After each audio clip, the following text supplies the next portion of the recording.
मधुमेह एक ऐसी परेशानी है या ऐसी बीमारी है जिससे हमें हमारे शरीर को कोई तकलीफ़ नहीं महसूस होती है।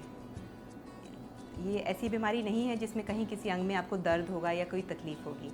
लेकिन मधुमेह का इलाज हम इसलिए करते हैं क्योंकि हमें पता है कि शुगर अगर अधिक मात्रा में खून में सर्कुलेट करती है तो ये शरीर के अंगों को प्रभावित कर सकती है। धीरे धीरे 5 साल, 10 साल, 15 साल में गुर्दे में, आँखों में और पैर की नसों में ज़्यादा शुगर होने की वजह से कुछ डैमेज हो सकता है, खराबी आ सकती है।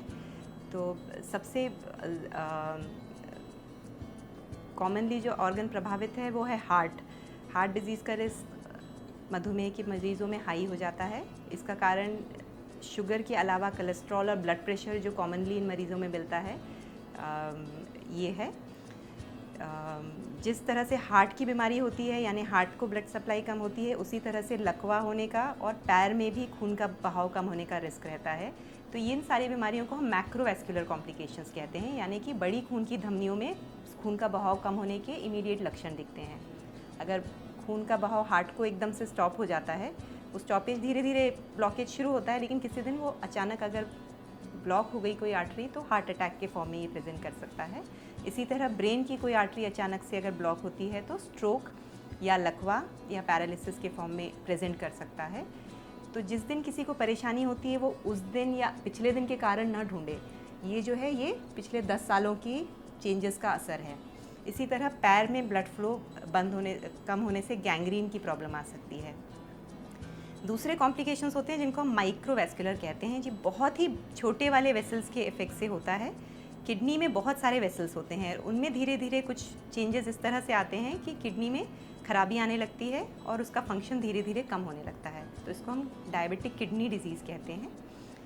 एक बार ये हो जाती है तो इसको रिवर्स नहीं कर सकते हैं। आजकल बहुत एडवांस्ड ट्रीटमेंट्स अवेलेबल हैं डायबिटिक किडनी डिजीज़ के, लेकिन prevention is better than cure. हमेशा बचाव सबसे अच्छा तरीका है क्योंकि इसका इलाज बहुत महंगा और कष्टदायक होता है। इसी तरह आँख में अगर खून की धमनियों पे असर होता है, माइक्रोवैस्कुलर वेसल्स पे अगर इफ़ेक्ट आता है तो उसको हम रेटिनोपैथी कहते हैं।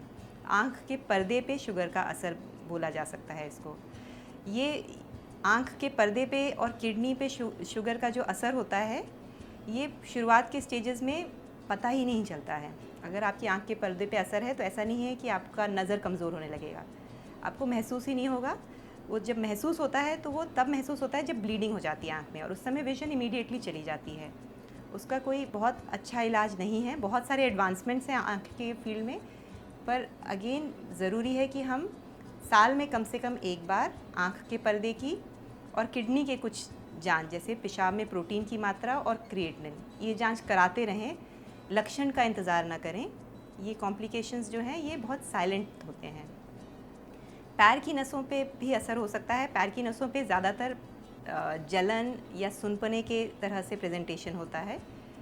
आपके डॉक्टर कुछ बेसिक जांच करके पैरों को चेक करके ये भी जान सकते हैं, जब आपको महसूस नहीं भी हो रहा हो तो वो चेक करके पता लगा सकते हैं कि आप में थोड़ा थोड़ा सेंसेशन कम हुए हैं कि नहीं। जिन मरीज़ों में पैर की नसों पे असर होता है वो बहुत अच्छी तरह महसूस नहीं कर पाते हैं पैरों में, तो कई बार उनके जूतों की वजह से या कई बार लोग आग के सामने जब सर्दियों में तापते हैं उसकी वजह से, कई बार मंदिर में या बीच में नंगे पैर चलने की वजह से उनमें पैरों में घाव हो जाते हैं, जो कभी कभी इतना बढ़ जाते हैं कि एम्प्यूटेशन तक की नौबत आ सकती है।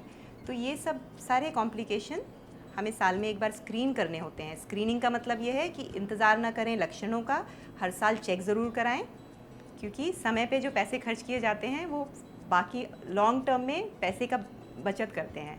ये एक इंश्योरेंस के तरह का है कि आप थोड़ा थोड़ा अमाउंट हर साल अगर खर्च करेंगे आप बहुत बड़ा खर्चे से बचेंगे। तो हर साल ये सारे टेस्ट ज़रूरी हैं जो हर बड़े लैब में आजकल एक पैकेज के तौर पे हो जाते हैं, तो साल में एक बार ज़रूर टेस्ट कराया करें। डायबिटीज के बारे में अधिक जानकारी के लिए लॉग ऑन करें onlymyhealth.com।